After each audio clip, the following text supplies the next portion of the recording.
बॉम्बस्फोटाचा गुन्हेगार सलीम कुत्तावरून सुरू असलेला राजकारण आता मंत्री गिरीश महाजन यांच्यापर्यंत पोहोचले।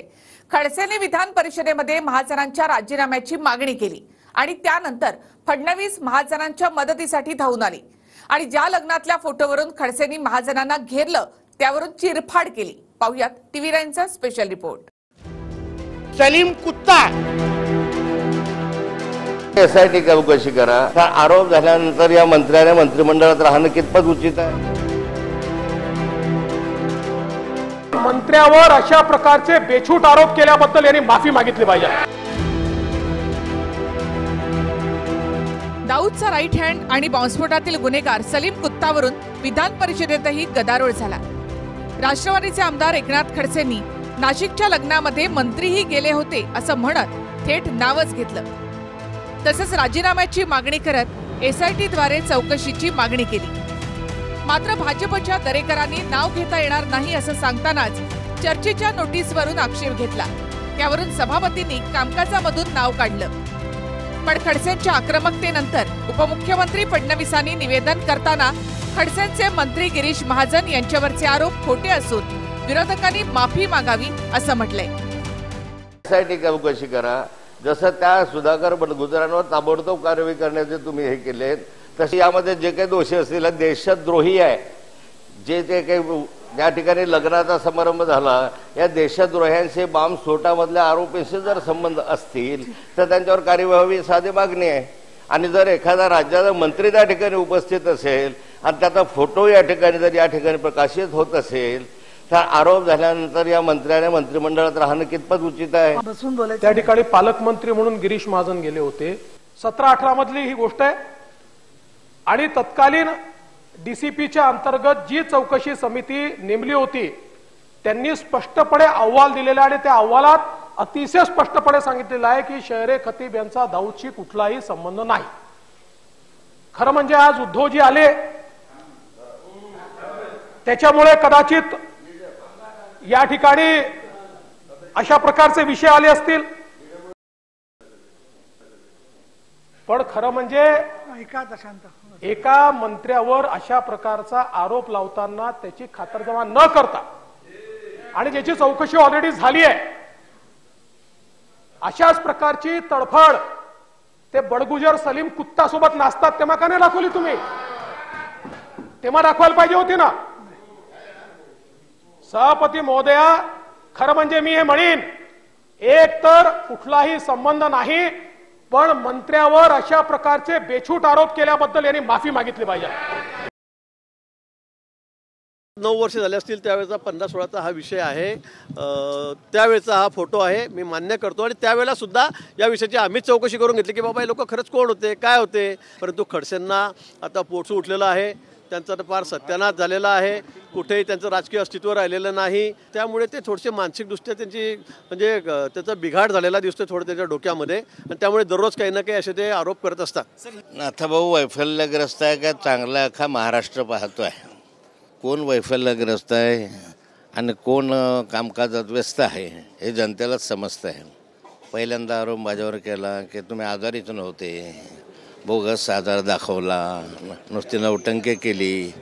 मग मी त्यावेळेस आव्हान दिलं की खरं मर्द असाल आणि मर्दाची अवलाद असाल तर माझ्या आव्हानाचा स्वीकार करा की मी आजारी नसेल तर मला जोडे मारा, मी आजारी असेल तर मी तुम्हाला जोडे मारतो। अजूनपर्यंत गिरीश महाजन जोडे खायला काही अजून तरी आलेले नाहीये।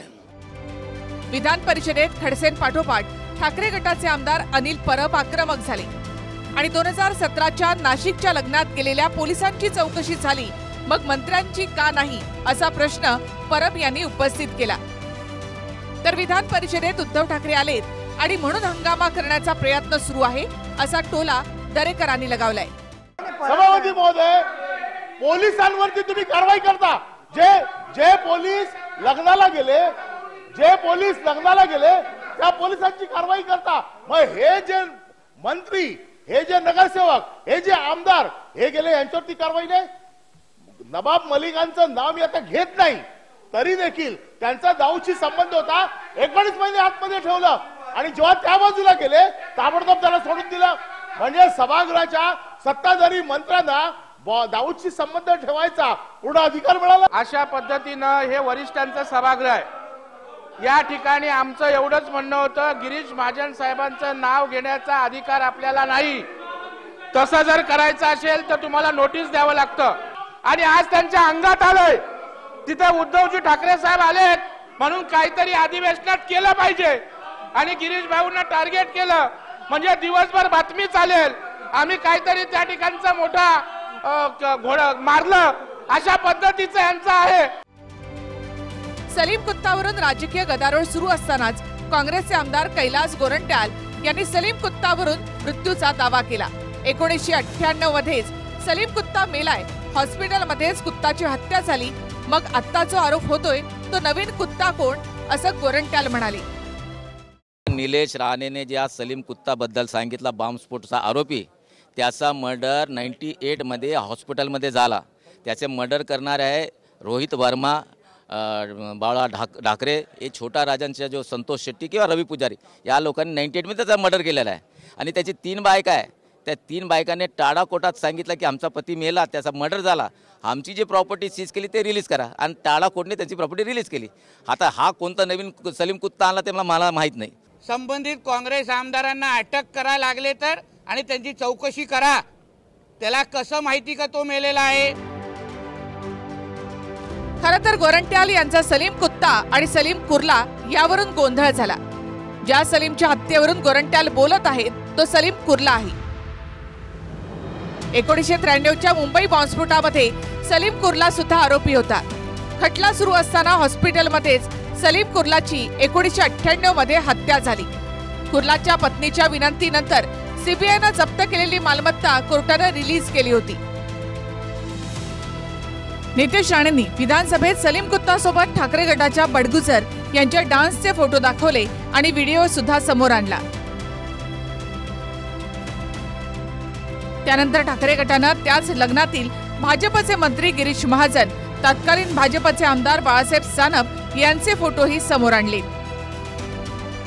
मात्र लग्नातले महाजन आणि भाजप नेत्यांचे फोटो आणि कुत्ताचा बडगुजर यांच्यासोबतचा डान्स या दोन्ही वेगळ्या बाबी असल्याचं भाजपनं म्हटलं।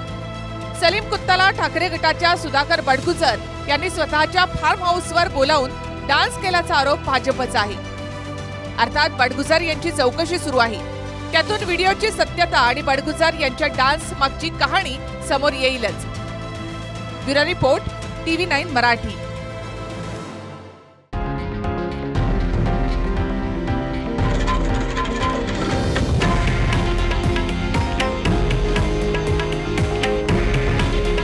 हे आहे देशातील नंबर 1 न्यूज नेटवर्क आणि आपण पाहत आहात TV9 मराठी। काळजी तुमची, हित महाराष्ट्राचं।